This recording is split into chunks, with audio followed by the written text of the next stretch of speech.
ሚታ ችግር ገጥሞናል። በቶሎ ብር ያስፈልገናል። ምን ሆንክ? ሚታ ራሷን ስታ ሆስፒታል ገብታለች።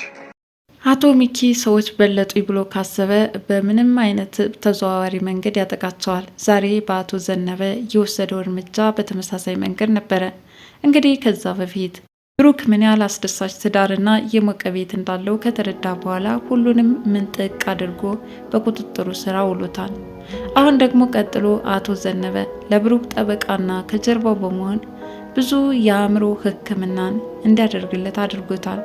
አሁን ላይ ሀብት ንብረት በማለት ወደ ሚኪ መምጣቱ የማ ነገር እኮ አቶ ዘነበ ናቸው ብዙ ነገሮችን እያስጠኑ እንዲያስታውስ ያደረገው በማለት ያስባል።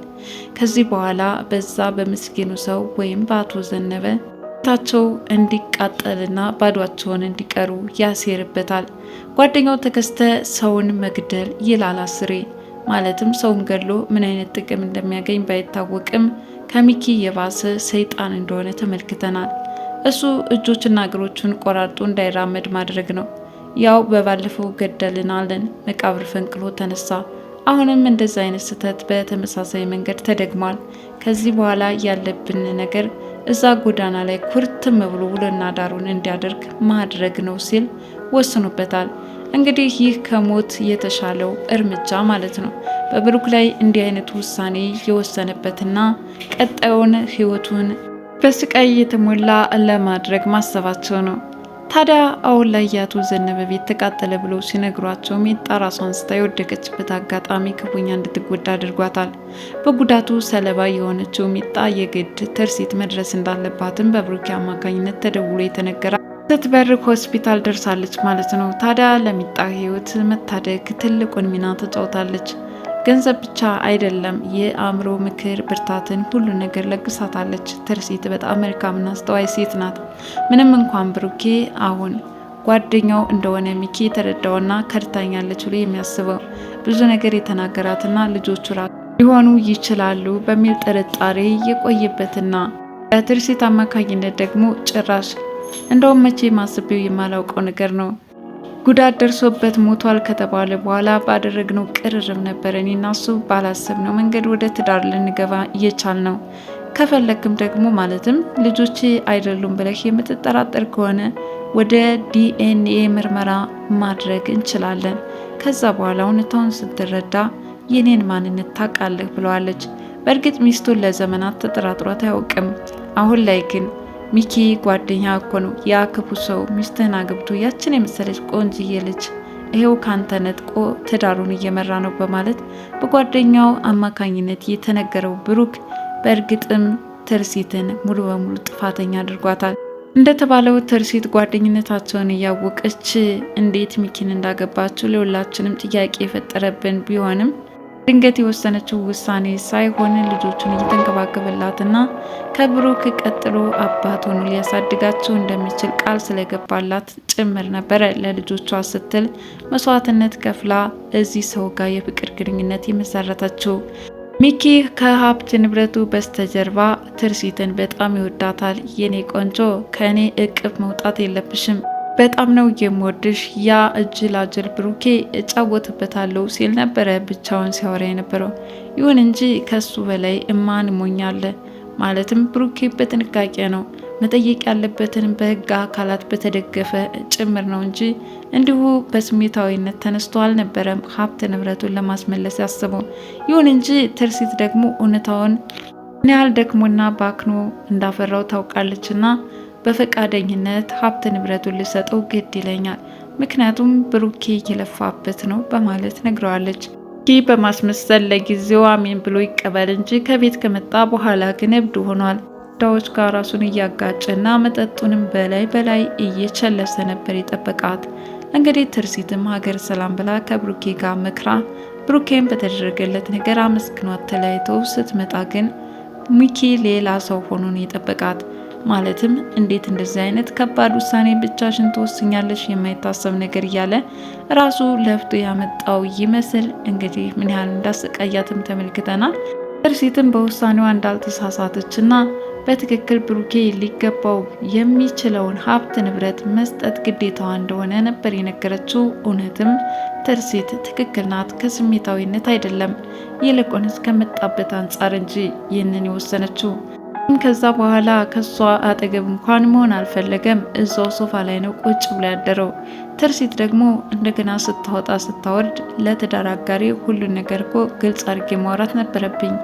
ይህ የጥፋተኝነት ስሜት እየተሰማኝ ነው እና ይቅርታ ልጠይቀው ይገባል በማለት ለሚኪ ይቅርታ፣ ትክክል ነህ፣ የትዳር አጋሪን ማጋራት ግድ ይለኛል፣ ስለዚህ ብቻዬን ስለወሰንኩኝ ይቅርታ አድርግልኝ ስትል ነበር እየተናገረችው። በዚህም እንግዲህ ሚኪ የኔ ውድ መቼም ለፍቅር ስል ይቅርታሽን ለመቀበል የሚያስቸግረኝ ነገር የለም፣ ዞሮ ዞሮ ጥፋትሽ እንዳለ ሆኖ እኔ ግን እወድሻለሁ ሲል አሁንም በብሩኬ ላይ የወሰደችው ውሳኔ እንዳላስቀየመው ይናገር እንጂ ከትዕግስት ገናይቶ ግን ምን ማድረግ እንዳለባቸው እየመከሩ ነው። ከዚህም መካከል እንግዲህ ሚኪ ብሩክን በቁሙ እንዲሰቃይ ነው የሚፈልገው። ሞት የሚለው የትዕግስት ውሳኔ አላስደስተውም። ምክንያቱም ከአንዴም 2-3 ስህተት ሰርቶበታል። ከዚህ በፊት መንገድ ዳር ቀብሬዋለሁ እያለው ብሩኬ እንደገና ጫማ እየጠረገ አንሰራርቶ እስከ መገኘት ደረጃ መድረሱና ቀጥሎም ደግሞ ልጆቹን ለመጠየቅ በመጣበት አጋጣሚ ብሩኬ በሕይወት የለም በማለት እንደገደለው አድርጎም አረጋግጦ ከነገረውና ይህ ስህተት ለሁለተኛ መደገሙን ተከትሎ አሁን በጭራሽ በትዕግስት ላይ ምንም አይነት እምነት የለውም። ታዲያ አሁን ሞት የምትለው ነገር ቀላል ነገር ይመስላል ወይ? ሌላ መዘዝ እንደሚያመጣብን አታውቅም ወይ ሲልም ነግሮታል ማለት ነው። ታዲያ ምን ማድረግ አለብን ሲልም ወይ እግሩን ወይ እጁ መቆመጥ አለበት ሲሉ ነበር የተናገሩት። እንግዲህ በዚህ ሁኔታ የብሩክን ሕይወት ፈተና ውስጥ መክተት እንዳለባቸውም ተመካክረዋል ማለት ነው። በሌላ በኩል የብሩኬ ልጆች ደግሞ ጭቅጭቃ በአእምሯቸው ሌላ ጠባሳ እየፈጠረባቸው ነው፣ ተጽዕኖም እያሳደረባቸው ነው። ያው ከልጅ መካል መጥፎ ነገር አትነጋገሩ የሚባለው ለዚህ ነው።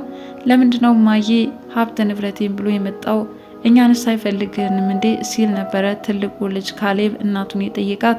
እናቱም ደግሞ በዚህ ጥያቄ ስቅስቅ ብላ ስታለቅስና መስማት የሌለበትን ነገር ስለሰማችም ክፉኛ ስጋት ውስጥ ገብታለች ማለት ነው። ታዲያ ለሚኪም ለምን ነገርከው እንዲህ አይነት ነገር?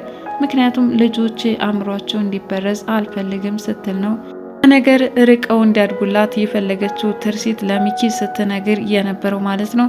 ሚኪ ደግሞ እንዳልተናገረ አድርጎ ያስመስል እንጂ አባትህ ምንኛ ክፉ ሰው ነው፣ እዚህ መጥቶ ያለውን ብሰማ በጣም ታዝንበት ነበረ፣ ከልጆቹ ይልቅ ሀብት ንብረት በለጠበት ሲል ነው ትርሲት እንደተናገረችው ሁሉ በተመሳሳይ መንገድ እሱም የደገመው ማለት ነው። እንግዲህ በዚህ ሁኔታ ካሌብ በአባቱ ያለው እምነት እየተሸረሸረ እንዲመጣ ነበረ የሁሉ ጥረት።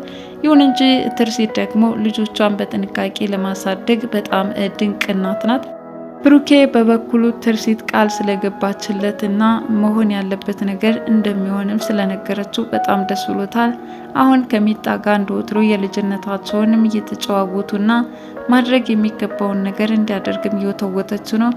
ታቸው በሳቅ በፈገግታ በተሞላበት አጋጣሚ ግን ከባዱን መርዶ በአንድ ደላላ አማካኝነት ተነግሯቸው ቀናቸው እንዲጨልም አድርገውባቸዋል። ሚጣ ህይወቷ ምን ላይ ይሆን? እውነትም በሰላም ትገኛለች ወይስ ደግሞ ትርሲት ሳትደርስላት ትቀራለች? ለማንኛውም ሆስፒታል መግባቷና በሐኪሞች ቁጥጥር ስር መዋሏ ጥሩ ነው ባለው ትርሲትም የምትደርስላት ይሆናል ማለት ነው። ከዚህ በኋላ ወዳጅነታቸው እየጠነከረ ይመጣል። ሚኪ በአየር ላይ የሚቀር ይሆናል። ብሩክ ወደ ቀድሞ ህይወቱን ልጆቹንና ሚስቱን ሰብሰብ አድርጎ የሚኖር ይሆናል። እንግዲህ በዙሪያው ያሉ ጠላቶቹ ምንም እንኳን መተኛት ባያስችላቸውም ዞሮ ግን በአሸናፊነት የሚያጠናቅቀው እውነት የያዘ ሰው ነውና እነ ብሩኬ አሸናፊ ይሆናሉ። የብሩኬ ወዳጆች በርከት እያሉ ነው።